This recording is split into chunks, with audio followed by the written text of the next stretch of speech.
Ahoy, friends. It's me, Dave Landau. After a long night on stage, I like to kick back with a captain's hat and a fine cigar and watch the Dennis and Andy show. These guys are huge nerds, but they're the kind that you actually want to hang out with. Enjoy them. I do.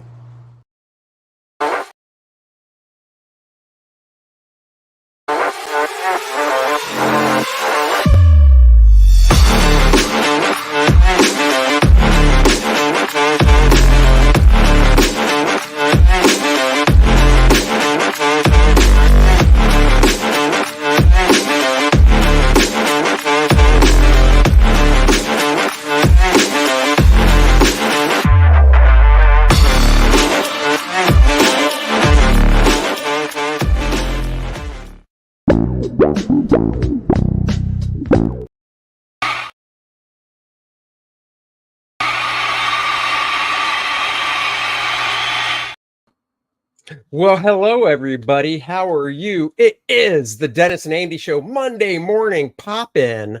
That's right. We're popping in to tell you what funny books we got at the Charlotte Comiccon yesterday. Leg kick. Hello. Nice and early. That's what I like to see. Sweep the leg. Sweep the leg, Johnny. That's right. It's No, 'cause I'm of his glad thumbnail. all of you joined. This is unannounced, but we did have the Charlotte Comic-Con yesterday. Great time as always. Didn't do as much shopping as normal because I was busy chatting pretty much the entire show. That's right. He was finally selling Kor-Drath at a con. I was amazed. Whatever. And Marcus, there's Andy's clone right there. Marcus coming on, who joined us and hung out with us for a bit at the show yesterday. That's right. I always get to see Marcus at the local cons because he's a local guy. See what happens? Everybody should move to Charlotte and you can hang out with us at cons. Hyper Kaiju, what is up? Yeah, so we're just going to pop in real quick, go over the comics we got. I found a cool, actually found a few key pickups that were on my wish list that I was looking for. Then I found a couple things I wasn't looking for, but I'm like, that's freaking cool. So I got those as well. I think I got more than you, so I guess I'll start. I got first. Yeah, first time Andy's ever been able to say that. What? I got more than you. That's right. Yeah. I mean, if you're talking about where it counts on a man, I've said that many times. Yes, and your nose grew every time, so we knew it was no. You might be taller. Your inseam will always be shorter. Well, that I won't argue with. And as you age and start to hunch more and more, your inseam could get shorter. Yes, because that's what it's about. So, Mr. Funny Book Man, let's see what you got. I got this. DC Comics presents number 5. I don't have actually 1 through 5. I have 1. I think I have 2. I wanted 5. Once again, it's one of those things that's been on my wish list for a while.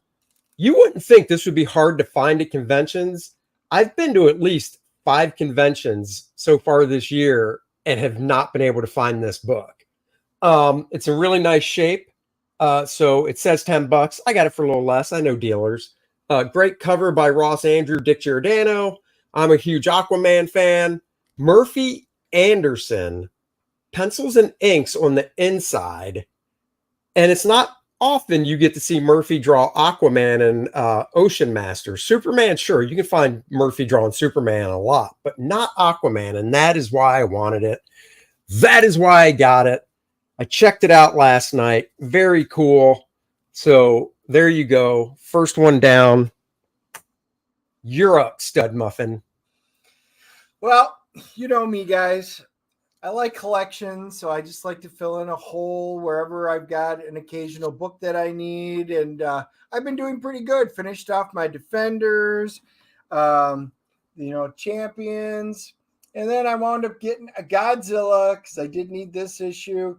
Not a great looking issue, but needless to say, it's still really good, And, I always look through, I do love the ads, on there. And I was like, oh, I started looking through that even as I opened directly up to it. But This is I'd like to see this. I'd like to see the splash page if possible. Is it Herb Trimpe? You know it. Oh yeah, classic low angle. Godzilla's marching towards you. People are running in terror. Nice. Yeah. I mean, Godzilla, this whole series, this is when back in the days when Marvel did some pretty decent series. So always a fan of Godzilla, and these are kind of hard to find in good shape. You know, so anyway, just one of the ones to kind of fill in the hole.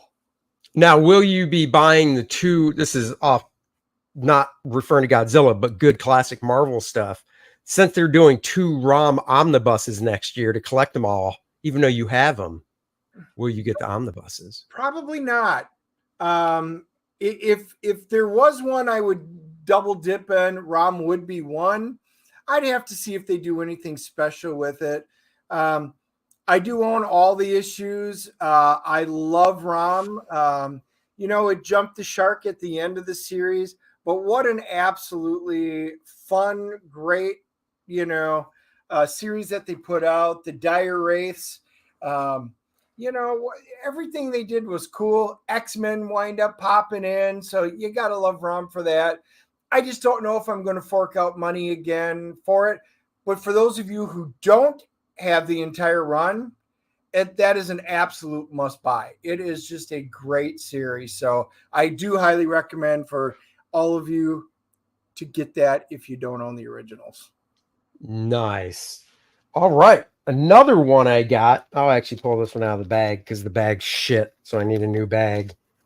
Only $5 for this bad boy. And this was not on a list. I wasn't avidly looking for it. I like anniversary issues. 80-page giant, Superman 207, 30th anniversary, 1938 to 1968. Great Neil Adams cover right there. Just love that cover. Maybe in 2027, I'll put out a facsimile edition, if you will, of First Man, the one issue that came out from Image. And it won't be a straight facsimile because I can't use any Image branding, but all the interiors would be the way they looked back then. And maybe I'll do a cover like this with First Man holding up a big 30.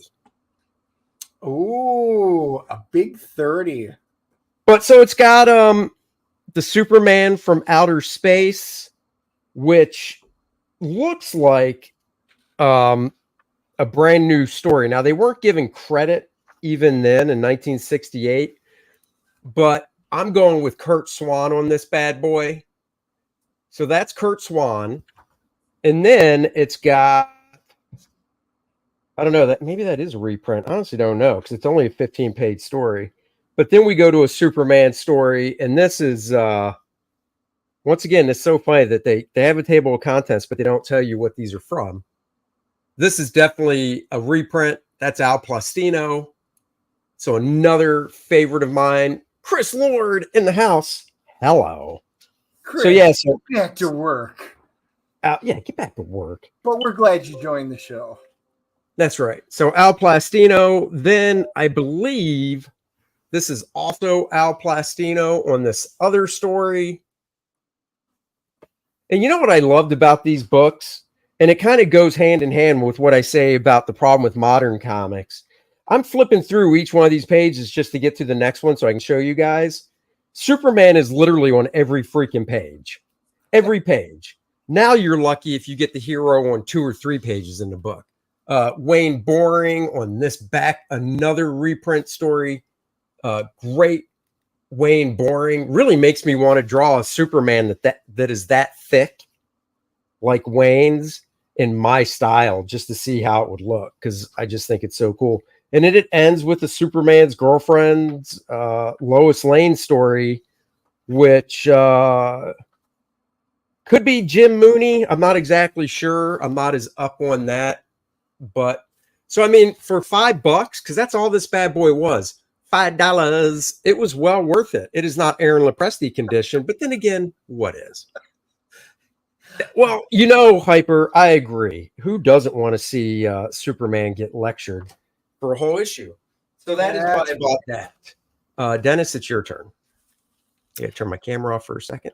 I picked up a goodie. I always enjoyed Jeff Smith's Bone. Big Carl, shout out to Big Carl again. He had a lot of stuff. I wound up doing almost all my shopping with him. Bone #1. This is the second series. It's when Image had it, but this was a great series. I always enjoyed reading it. This basically reprinted at the beginning the original ones, but for me it's kind of fun. I used to have all the Bone, and that went away in one of my comic purges. So slowly but surely, once again, that's why I don't think I'll get rid of comics anymore, because I just wind up picking them up in the future.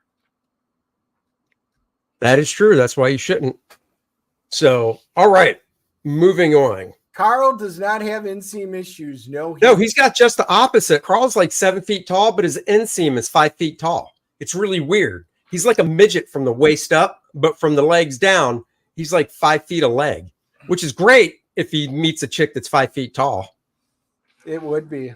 No knee problems. Yeah, just letting you guys know, if you stay on, I got one non-comic book item, but I'm going to save that one till the end. And I know I see Chris on the stream. I think he will love this, but I'm saving that for the finale. I got a couple of books. Next time you go, I'll have to turn my camera off and get them that I bought specifically for my spin rack. So I'll have to show those as well. I didn't have them over here because I'm only showing the other ones. Carl is 7'2", so yes, you guys, he is tall. He is. So I picked up Captain America 259, $4. Very nice copy, clean copy of the book.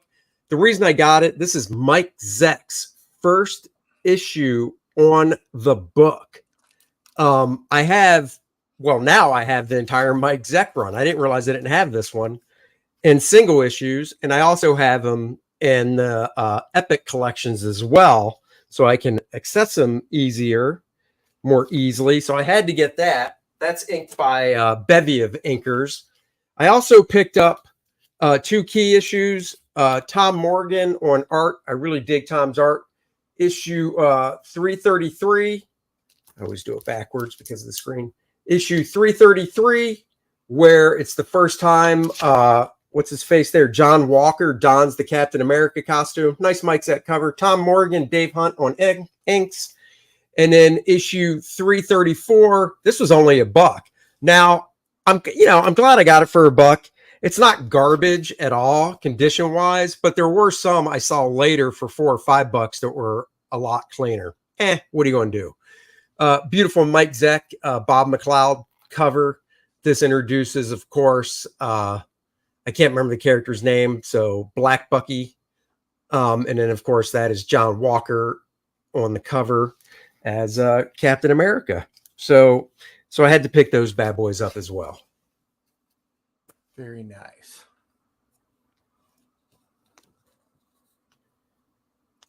This is a book that scared Dennis as a child. Timmy the Timid Ghost. With Harvey, with Casper being a big hit, everybody was trying to come up with their version. And guess what? They came up with Timmy the Timid Ghost, not Casper the Friendly Ghost. Timmy. Oh, yeah. So, the interesting thing is in Charlton, this would have been December of 67. I'm going to show you some of the artwork. I just love old books like this. And this is not one that I ever collected as a kid. I did have a bunch of the Charlton books and stuff like that. But I don't know who wrote it. I don't know who drew it. It does not say. And it just doesn't look that familiar. I was checking to see anywhere in the book if it would say, and it does not. But they did have a cool, gotta love the old pinups. Rip that comic apart and put that right on your wall. I know you will. Yeah. But like I said, this copy was in great shape. Issue number 2 Like I said, December of 1967. Just a fun book that, you know what? I'm going to need to find a number one now, but I do love these kind of books. They're just great reads, and they're great fun. Great fun. All right. Next, I bought this. Actually, I have a couple issues of this title already, but I bought the number one. I heard Rob Liefeld's podcast a couple weeks ago. He was talking about the book, and I just got all the warm and fuzzies. It was like, you know what? I don't have a number one of that.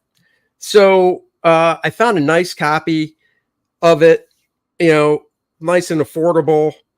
I don't even remember what I paid for it. Maybe $15, I think, of Champions number one. Now, Champions number one, great Gil Kane cover. The insides are by Don Heck and Mike Esposito. Don wasn't really, Don's a good artist when he wants to be, but a lot of times he's just like a lot of those old school guys where it's a job. You get paid by the page. You just get it done and move on. And, unfortunately, it's not a beautiful book interior wise. So I was kind of hesitant, but God, I just love that cover. So I got this one. I've got issues 13 or 12 and 14. I picked up from Dennis because he bought them as duplicates a while back. And then I've got, I think it's 17, which is George Tuska inked by John Byrne. And yes, this is a new camera because I want everybody to bask, not Carol Baskin, but bask in my glory. It's now Dennis's turn. Oh, that's funny, Andy. Isn't it? It is. It's very funny. So I got another one. Now, this one is for a little different reason. Francis, the famous talking mule. Now, if you guys remember there was Mr. Ed and Francis the talking mule on TV and stuff like that. Yeah, these were all fun things to watch. They even have like on the back of it, they even have like a little one-page short, which is always kind of cute. This one is Francis is from April, I think, of 55. Yeah, 1955. This book's in really good shape. Again, it's just one of those fun, old nostalgic kind of books. Yeah. I will pick these up, every once in a while, just for fun. Important, see Dell's pledged appearance on the inside front cover. Ooh, look at that. There was a big important thing for parents. Oh, shit. The Dell trademark is and always has been a positive guarantee that the comic magazine bearing it contains only clean and wholesome juvenile entertainment.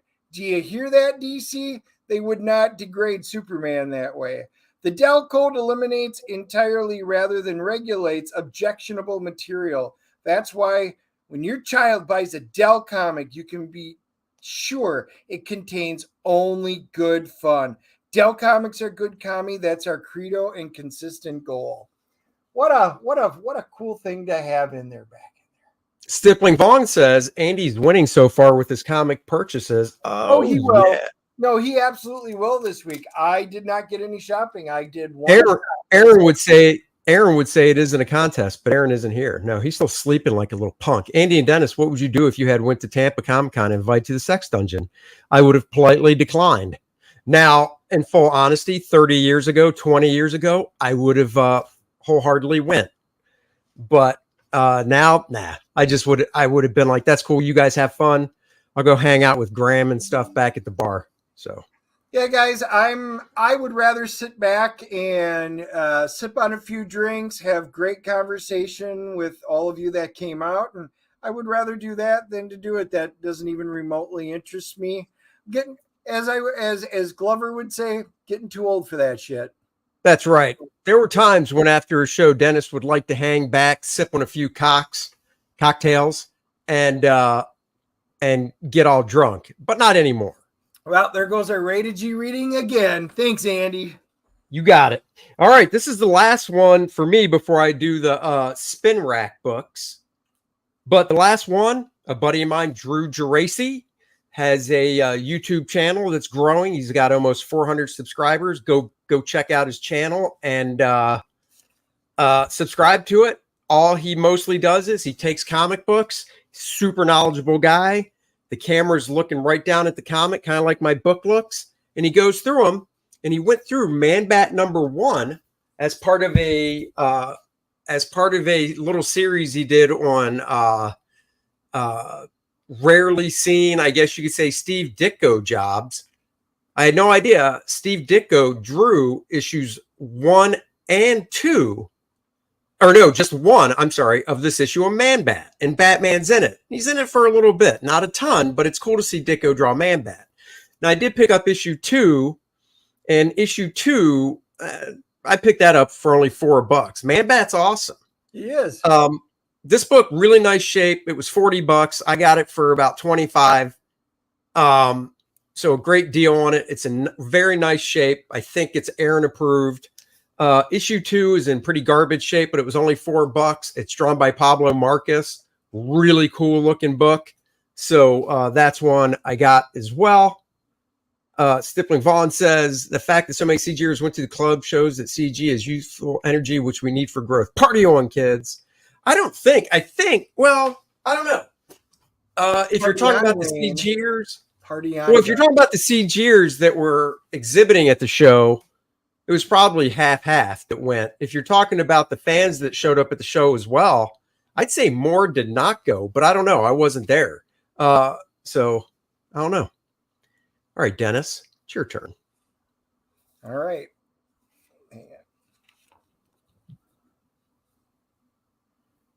Captain Gallant of the Foreign Legion. And what year? And I need to see some art. And you're going to Buster Crab.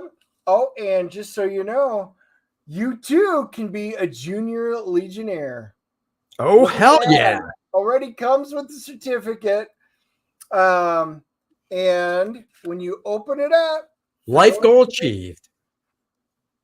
There is Buster. Look at that with the little sign thing. That was really cool. And then I'll get into some artwork here. And I actually have to do a little work because it does not list anything in the indice. Oh, doesn't. Well, oh, you mean year? Nope, nothing. Oh, maybe inside the back cover. That's what I was looking at. Oh, I checked both, but guys, this is just, again, when you're talking about something cool and different and fun, and then you can see they even list on the back all of the different Legionnaire Buster Crab, his books. Like that's what issue number? What issue number is that? It does not list an issue number. Oh my God! Nope, they don't list issue numbers. Just like that. And this one is called Of the Foreign Legion. And let me see it again. Hold on, I'm even going to look on the inside cover, like Last Will and Testament. So they're just short stories. All right. Well, let me see the cover because I googled it, so I can tell you everything you need to know now. So that is Captain Gallant of the Foreign Legion, blah, blah, blah. That is issue number 1. It is from 1955. And yeah, so there you go. It was just something that, once again, if you remember Buster, it just kind of piqued my interest, and it's in good shape. And I love the fact when they actually do stuff like that. So, yep, I picked that one up. It's just now like a classic. I am going to read that one.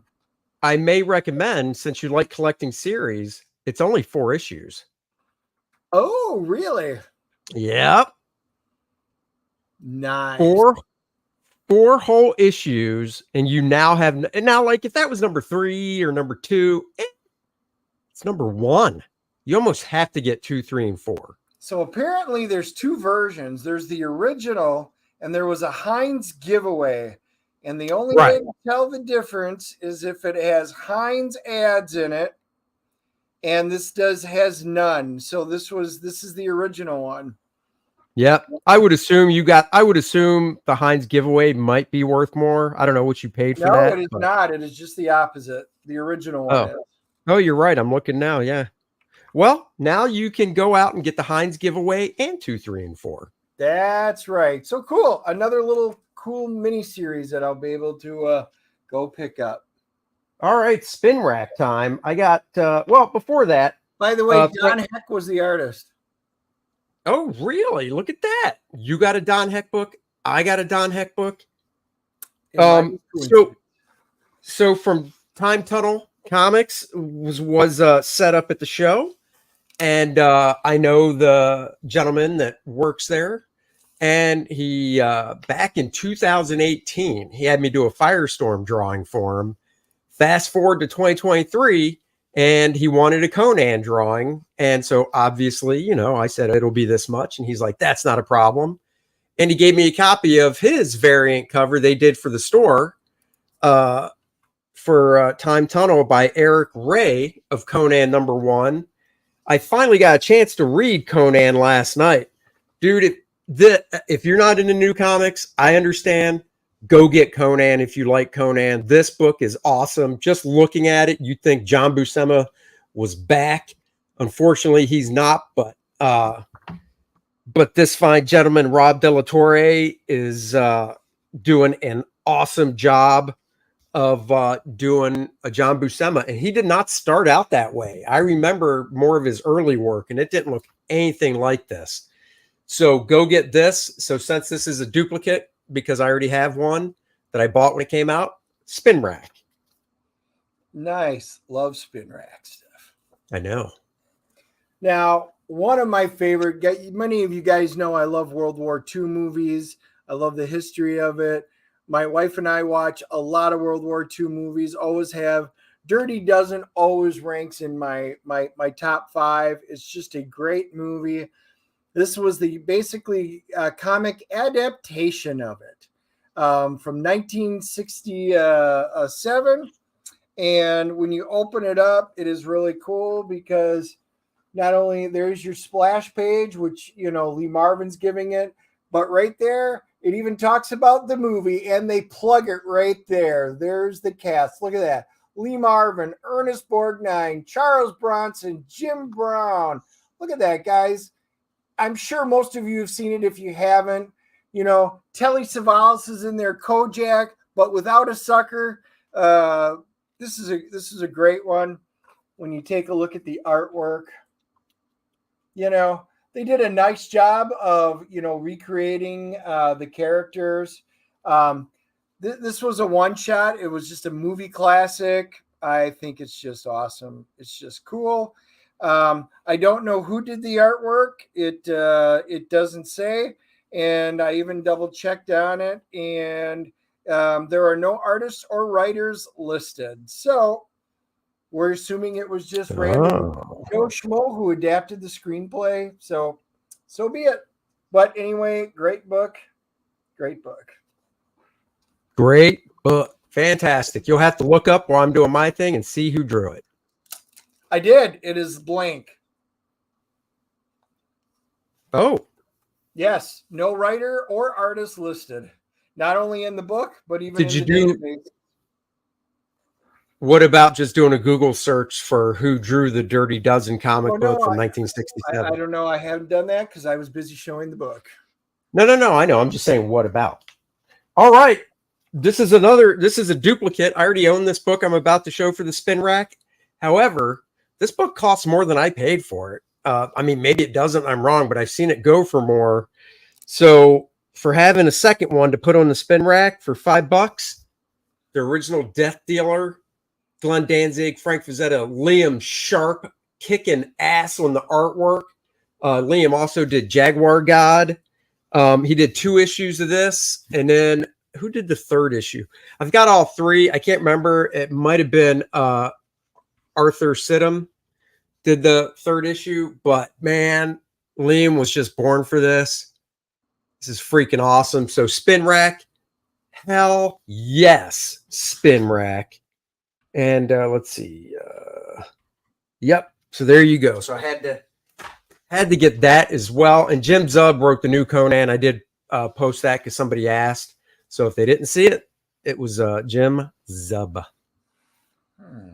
You're back. Very nice. I'm just looking. Yeah, because it's not its own title. It's Walt Disney Showcase number 10, 1972. This one just kind of piqued my interest. Napoleon and Samantha. The actor and his name escapes me. Looks like the kid from Family Affair. And I vaguely remember this on TV, and it just kind of piqued my interest. I have never actually seen this book anywhere. So I saw it and I just kind of had to pick it up. And I'm going to show you the artwork. It is also, I don't know who did the artwork and stuff in it. It doesn't say, which, I guess a lot of them in the database is also coming up blank.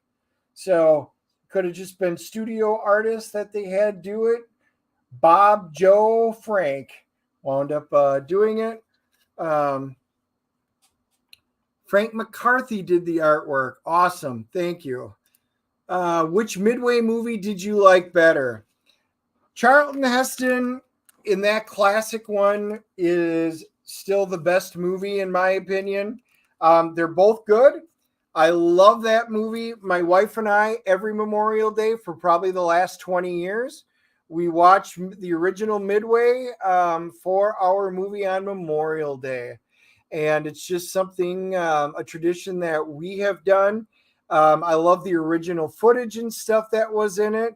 The new Midway, they did historically accurate, did a lot of great stuff. It looked really nice. So I like both.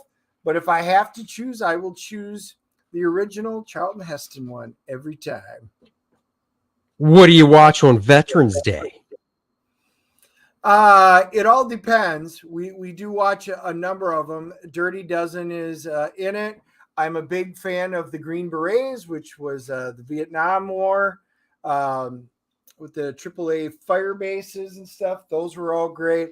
There's a lot of, we have rotating ones. One year we wound up starting the Band of Brothers and watched the entire Band of Brothers all day and night. Which was great. And then we followed that up with another year where we did the Pacific, which is the basically the sequel to it. Nice. All right. The last book, Spin Rackable. I own this whole series 1 through 60, or is it 62? I think it's 1 through 62. I own the whole series, but for $1, I'm picking up a classic issue of Captain Marvel. Drawn by Jim Starlin with a great cover right there. Great splash page. This is one of my favorite issues. It's got a huge tear on the back. I might have to put tape on it so it doesn't get any worse. So there you go. That is the last one for the spin rack. Comics that I have. And it's kind of a twofer. This is all back with the Death of Superman.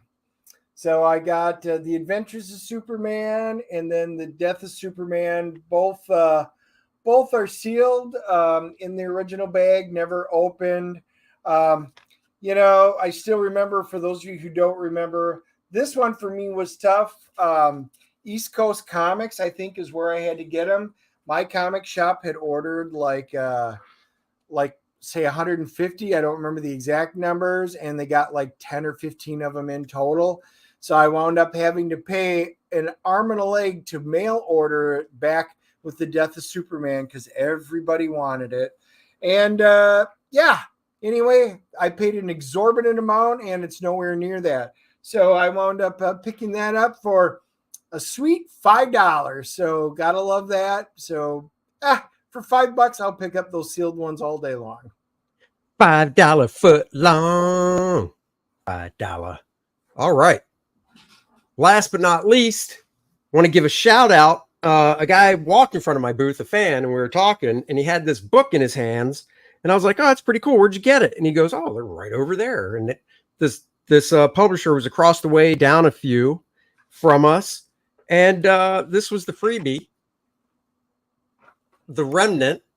It's not the whole issue one, I don't believe it is. I think it's not. It's just part of it to kind of want you to get into it.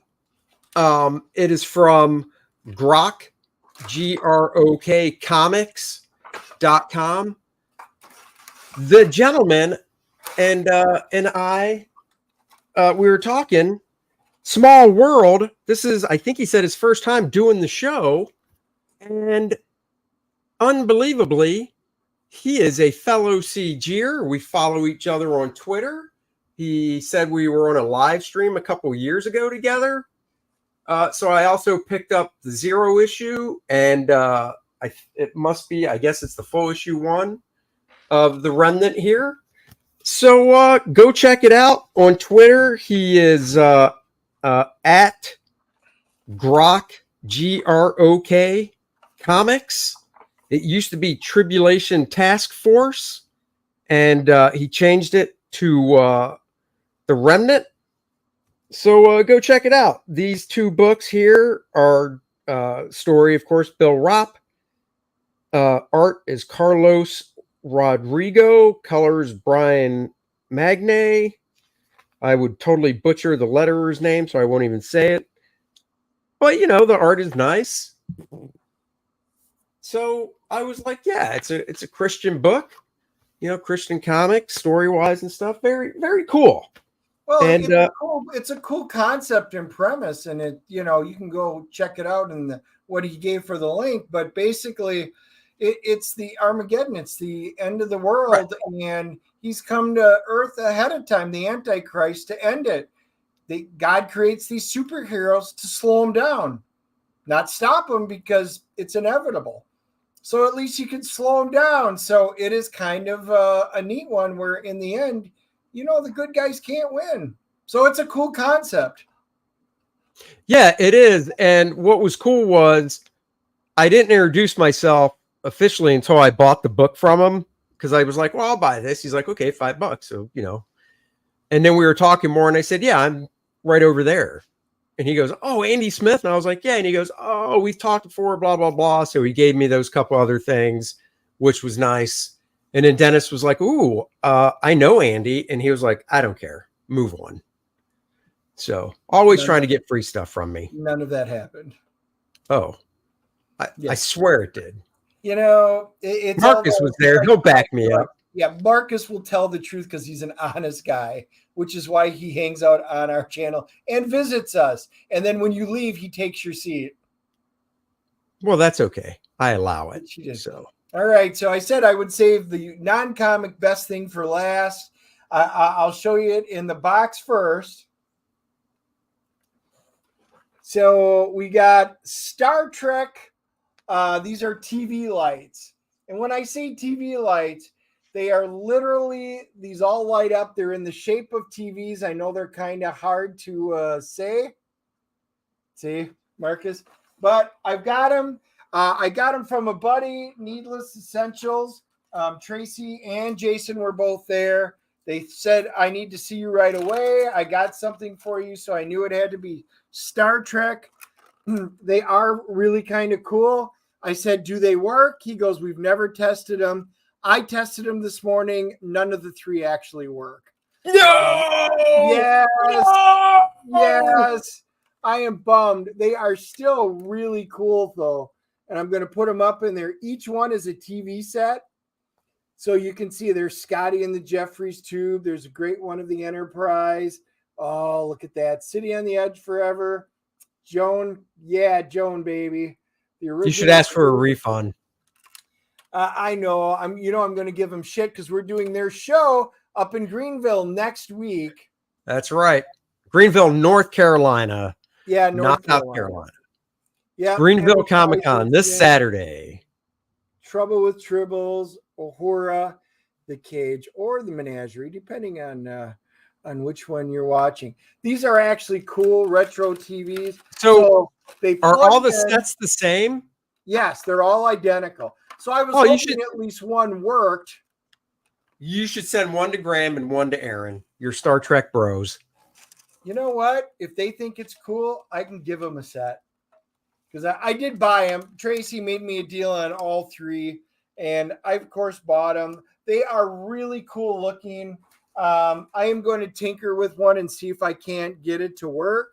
They're it's like old Christmas tree lights. So they've got fuses in them. It could be a fuse.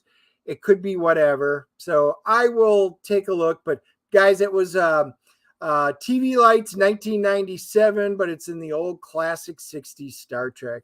Joe, you're right. It is cool Star Trek stuff. So awesome. It is very cool. Just like Kor-Drath, the Reckoning is very cool. Guys, we're at 83,827. Randy's not here to do the math, so I'll just sum it up as easy as I can. We're over 88,000. We are less than $1,600 away from 90,000. That unlocks the next stretch goal. Oh, camera share. Oh, that's weird because I can still see it. All right. Well, the links are in the description below.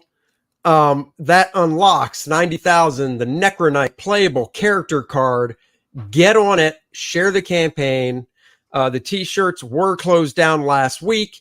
We will be sending those off to the manufacturer, the orders this week, so we can get those back hopefully in the next few weeks and start mailing out the t-shirts. The links are in the description below. Go back it now, back it twice, back it thrice. It never hurts because you're so nice. Buy us a beer. Right now, we're only at 8 beers. That's 4 a piece. We'll suck those down in no time at the brewery when we're done. So go check it out. Grab yourself the artist edition. That's right, oversized artist edition featuring all the black and white artwork in its gorgeous beauty. So it's like holding the originals in your hand. All the grayed out ink and stuff. Get yourself the Bud Root cover while you're at it. I almost showed a shirt, but there's no point because we took the shirts down. So you'll just have to get the book now. So there you have it. You posted the link, brother. I can post the link. Copy. Paste. There you go. Link is posted. They're also in the description below. We thank you so much for joining us on this early morning pop-in. I did want to give one shout out, and I just had refreshed. Thank you all. I am now over 2,000 subscribers. I'm now at 2012, so the channel's growing. A lot more comments, a lot more interaction with everybody. It's been a lot of fun, so keep it up. Let's keep growing. I'll keep doing the quick flips, reviews on the books, the book and record playthroughs. So, just want to give you guys a big thumbs up for subscribing to the G&A show. And, keep subscribing, and let's keep doing comics together.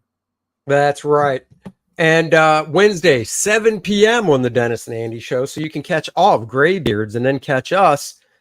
Peter Samedi, Alterna Comics mastermind and writer of King Cryptid, is joining the show to talk about Alterna Comics, King Cryptid, and more. 7 p.m. Wednesday night. Friday morning, drop in a review for The Last Voyage of the Demeter. That cool Nosferatu Dracula looking movie. We're checking it out Thursday night, so we can tell you if you should check it out. It looks like a winner, though. So there you have it, guys. We'll be back on Wednesday at 7. So until then. Are you going to be on the Kings tonight, Andy? Of course I'm going to be on the Kings tonight. I might even have a special announcement on the Kings tonight. We'll just leave it at that. Oh, that means you guys should probably join and watch the Kings tonight. That's right. You'll want to do that. Art of War says, more shorts, fellas. Build that viewership. I try to get a couple of shorts up a week on stuff. So I try to do that. The issue with the shorts right now is they are kind of hit and miss because so many people are now doing shorts that it's oversaturated and the whole thing's run with an algorithm. So, you just never know. But I do like to do the quick flips. You guys tend to like it. At least it gives you guys an opportunity to see a book, get a peek at the artwork before you're down at your local comic shop. If you think it's cool, buy it while you're down there. You know, it's a boon. And I focus in on all the independent books and stuff like that. So I just don't buy Marvel and DC, and I only do quick flips of books that I purchase. There you go. All right, guys, we will catch you Wednesday. Bye-bye, everybody. Live long and prosper.